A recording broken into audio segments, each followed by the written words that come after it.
say small town mayor is sort of like a community organizer, except that you have actual responsibilities. Those hockey moms, you know, they say the difference between a hockey mom and a pit bull? Lipstick.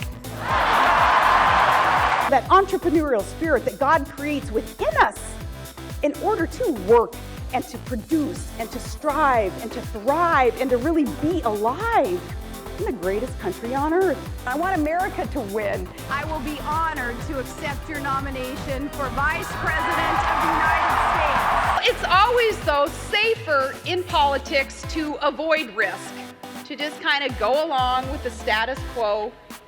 But I didn't get into government to do the safe and easy things. A ship in harbor is safe, but that's not why the ship is built. Ladies and gentlemen, the conservative icon, Sarah Palin.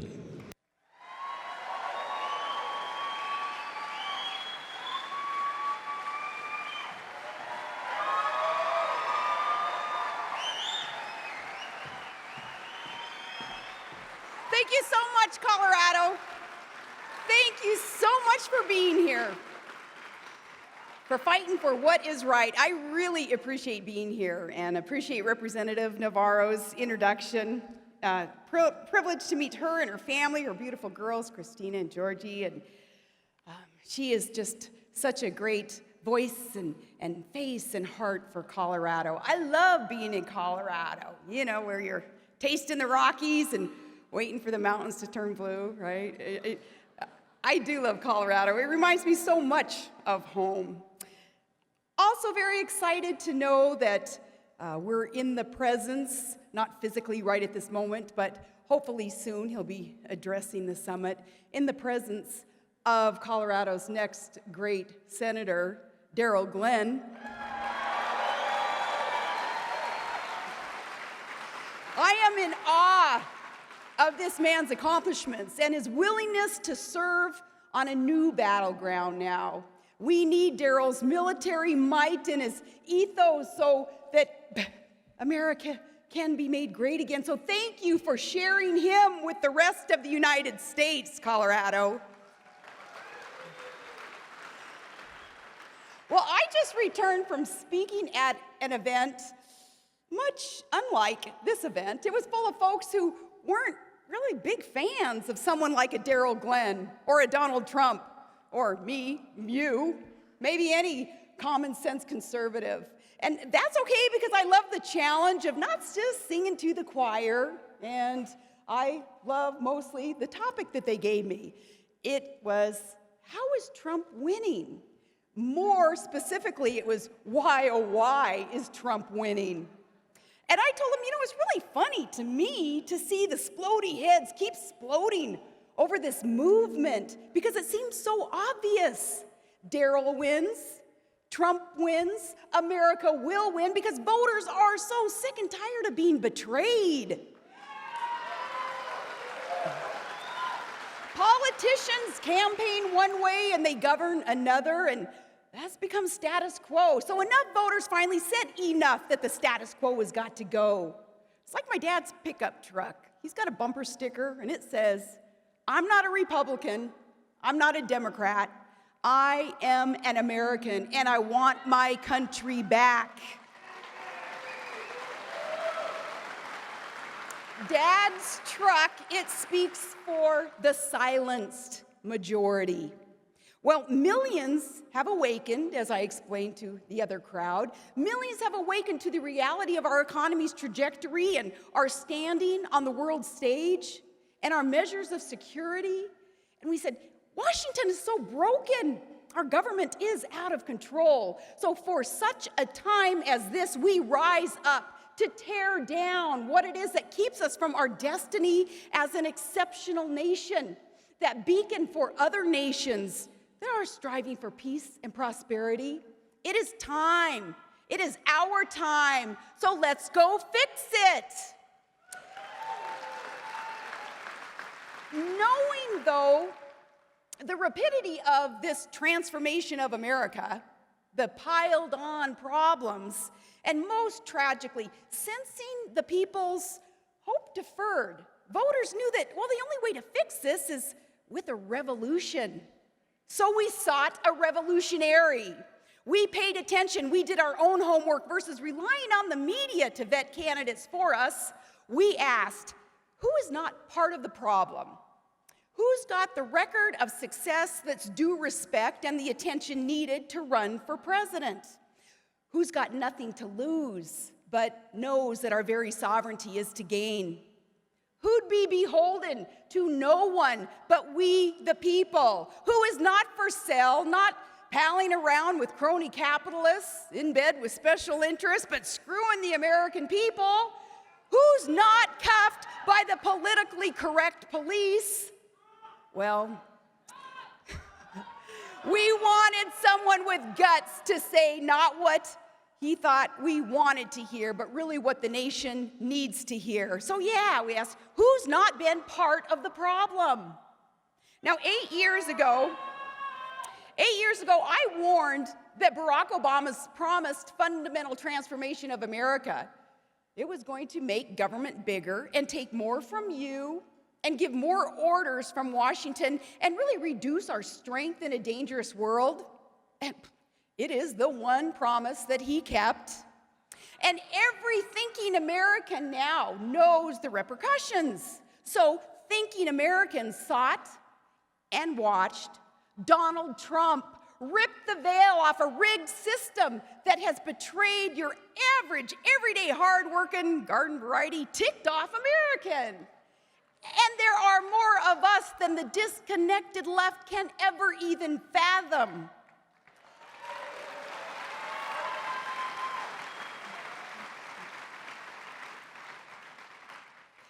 Trump's outsider status, where he explains he got to see how both sides work, that let him become a new standard bearer for a grassroots populist movement that's fertilized by the still passionate Tea Party in all its glorious independence.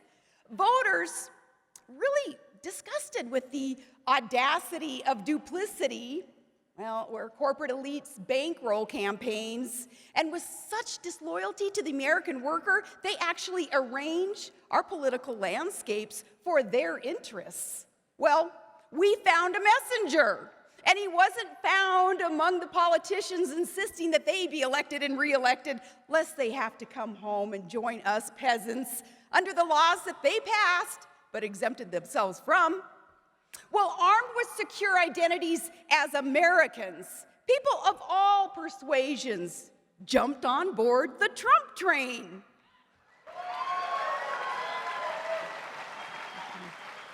Chugging along on the primary trail, defying conventional wisdom of the, I say it with, I guess, all due respect, the loser consultants. And I term them loser consultants because they keep losing election after election after election. It's fitting. Well, defying that wisdom, Trump shattered voter turnout records. And like a golden wrecking ball, he shattered walls in the good old boys club. He knocked out the hypocritical intolerance that dares stymie freedom of speech with intimidation and those false accusations of sexism and racism just to stop debate. Now, those accusers, we saw a bunch of them this morning coming out of the hotel. Those accusers are the silly protesters at Trump rallies. You know, we've been telling him he should hold his rallies at his construction sites. You know, protesters aren't going to show up at a job site.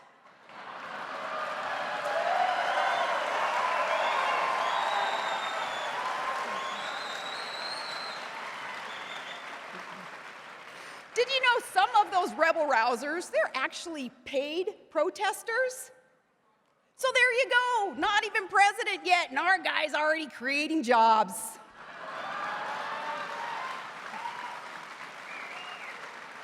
Well, they have tried that tired, worn, war on women warpath to jump on, and I asked, Trump supporters?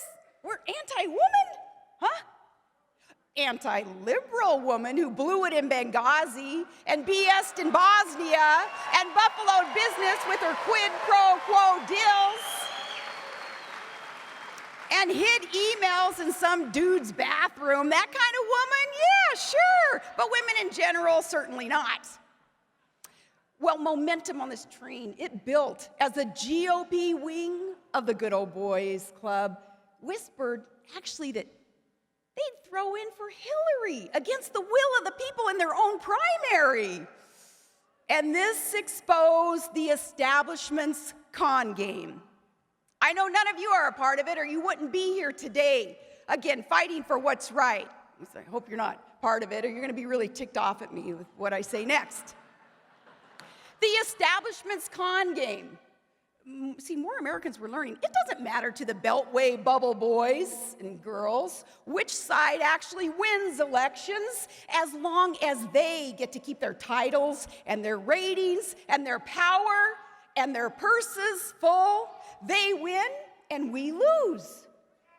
Well, we drove right over that, and we drove over those desperate darts flying at our front runner, like the critics crying, "Oh, Trump's not conservative enough." What would they know about common sense conservatism? What does handing Obama a blank check to run up trillion-dollar deficits with no end in sight, and pushing endless wars with no path to victory, and inviting millions of unvetted illegals through our Swiss cheese borders to replace American workers, and wanting amnesty for millions of new Democrat voters? What's that got to do with conservatism?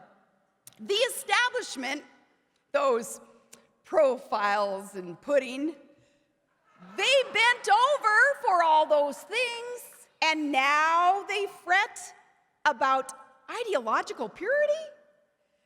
Well, they got busted. So they panicked, and then they started feeding the left this idea that, well, all we had to fuel this movement was anger.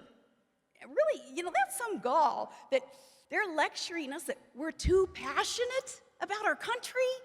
Yeah, they stomp on our neck and then tell us to just chill out. Well, darn right, voters are mad. It's righteous indignation.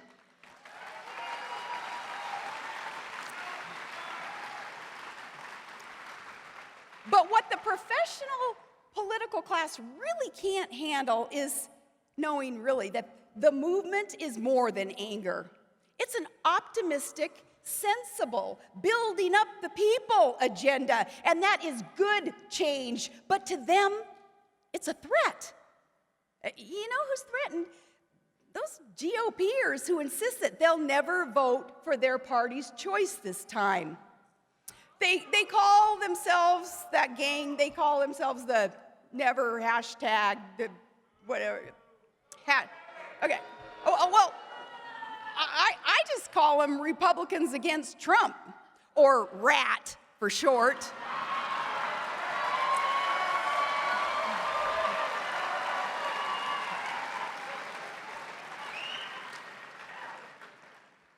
They want to take their Nuggets ball home and stay home instead of vote because their guy didn't win this time around.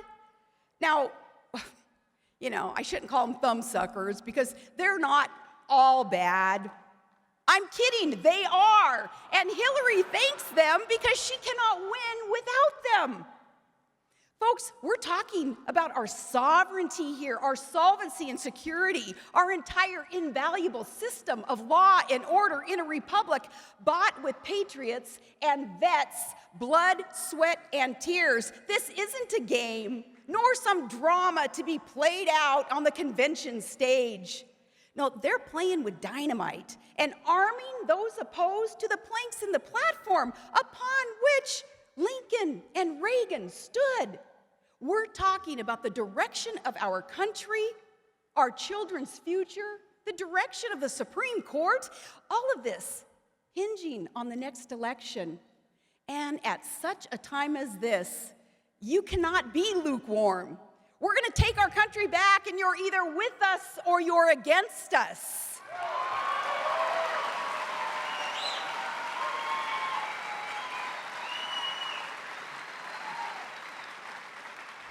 We'll take it back from those who lie, the professional politicos who really don't suffer but profit with open borders. They don't suffer but profit moving jobs overseas. They don't suffer but profit when lobbyists push reckless foreign policy. They profit from boondoggles like the Republicans' omnibus and Democrats' Obamacare. These who give lip service to an oath in office, but really we can't even trust them right now to defend our rights. Look at the Second Amendment attacks recently. You know, after Obamacare's lie, did we not learn his lie that, you like your doc, you can keep your doc? Now it's you like your Glock, you can keep your Glock?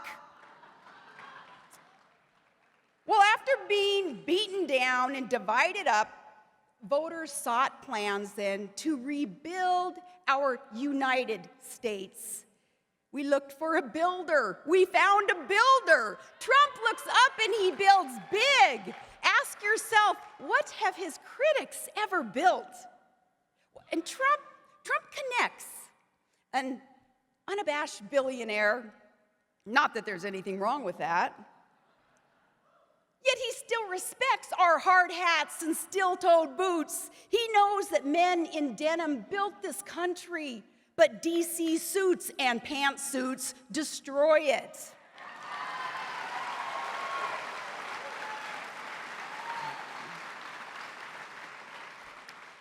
He gratefully shakes the skilled, calloused hand and hugs tight the essential blue collar. And he salutes in awe of sacrifice the American in uniform. It's connection through appreciation.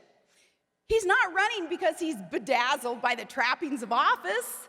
No, sincerely, he is in awe of the beauty of all of you, of everyone willing to do their part to restore America, to make it great again. He's on the side of Joe Sixpack, where I come from, and he says to us, I worked hard, I succeed, I want you to succeed too. And knowing what it takes, he says, I want you to work.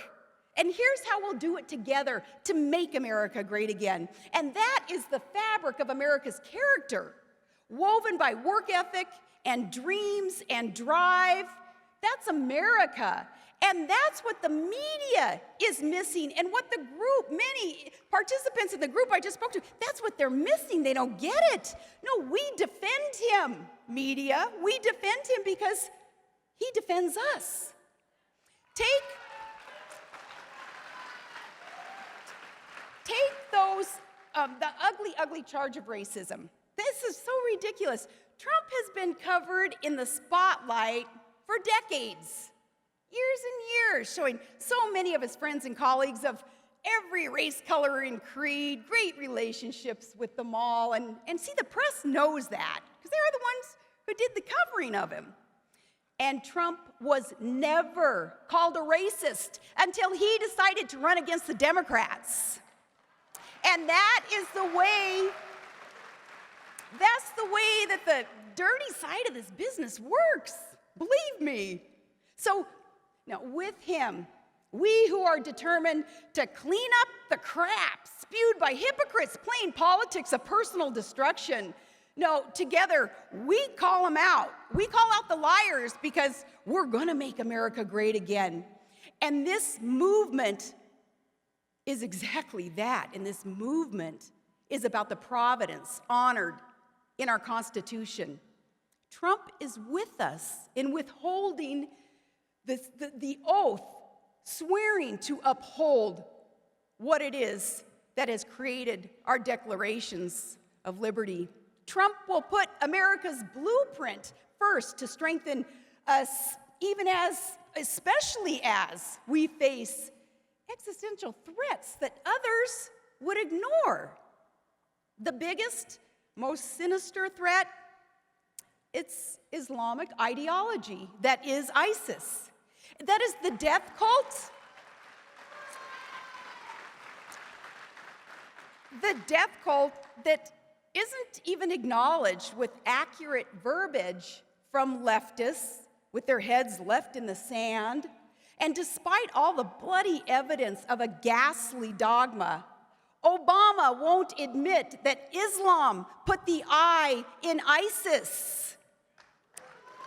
It is a clash of civilization that is our long twilight struggle. But if you transplant to your shores a foreign population that is hostile to the very things that your country stands for, you won't have a country for long. You can't have peaceful democracy with people who hate democracy, or a culture respecting life with anyone who would love death more than life. And that's not hate speech, it's common sense. As is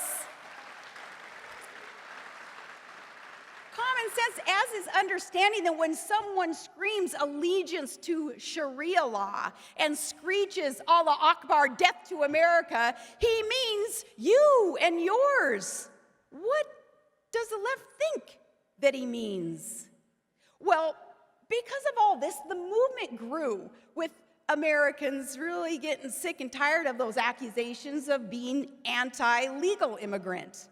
We are a nation so generous in humanitarianism. We've taken in 6 times more migrants than all of Latin America combined.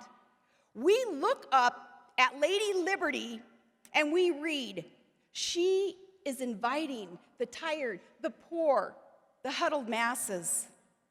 But we don't stop there. We keep reading. Read the rest. She's saying, welcome, you yearning to breathe free.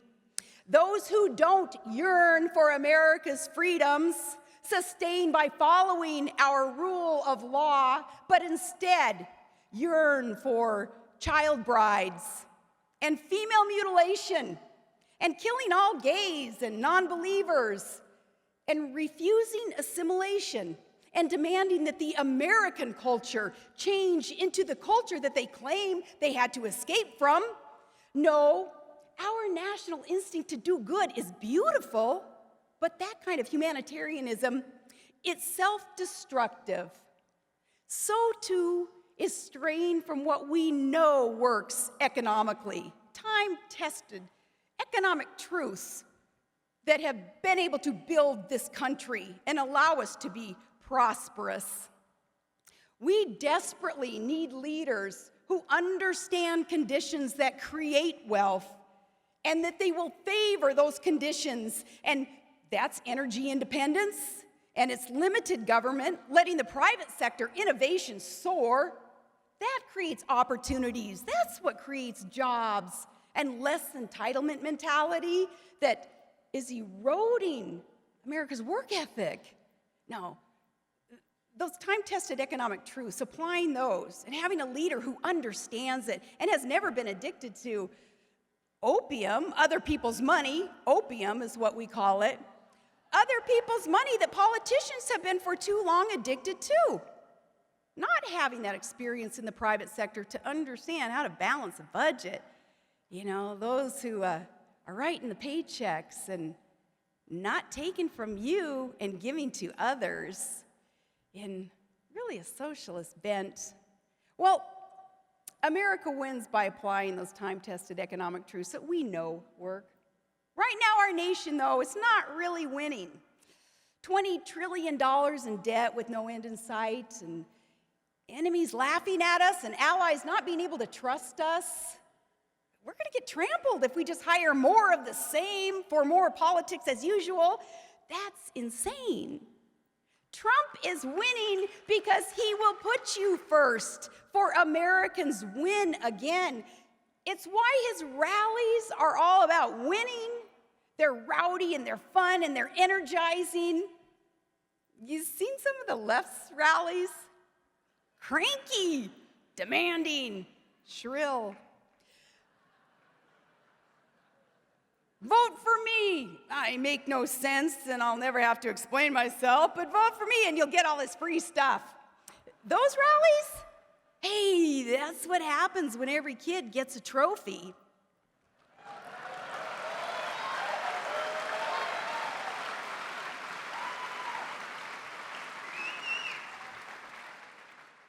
Speaking on behalf of so many Americans, Colorado, I can't thank you enough for being in the fight for what is right and wanting to find someone to serve for the right reasons, not expecting to make a penny off of us like too many politicians are doing today, but instead, with a servant's heart. You don't have to be doing this for us. We should be thankful. Thank you for putting up with some of the things that you have to put up with amongst our own tent. I'm glad the tent is growing, though. I'm glad the tent is growing with people understanding, these common sense, time-tested principles and truths that will make America great again. We'll apply those. We just needed that revolutionary who's in the right position to lead us to that. So it's really, really good to be among friends here today, Colorado. It is you fueling the movement to get us going in the right direction. The vigilant hopped on and shocked the political class because it was the disaffected majority that they had left behind. More are coming aboard, telling the driver, Mr. Trump, carry our standard into battle. We're silenced no more. Thank you, Colorado, from the bottom of my heart. God bless you and God bless the United States of America.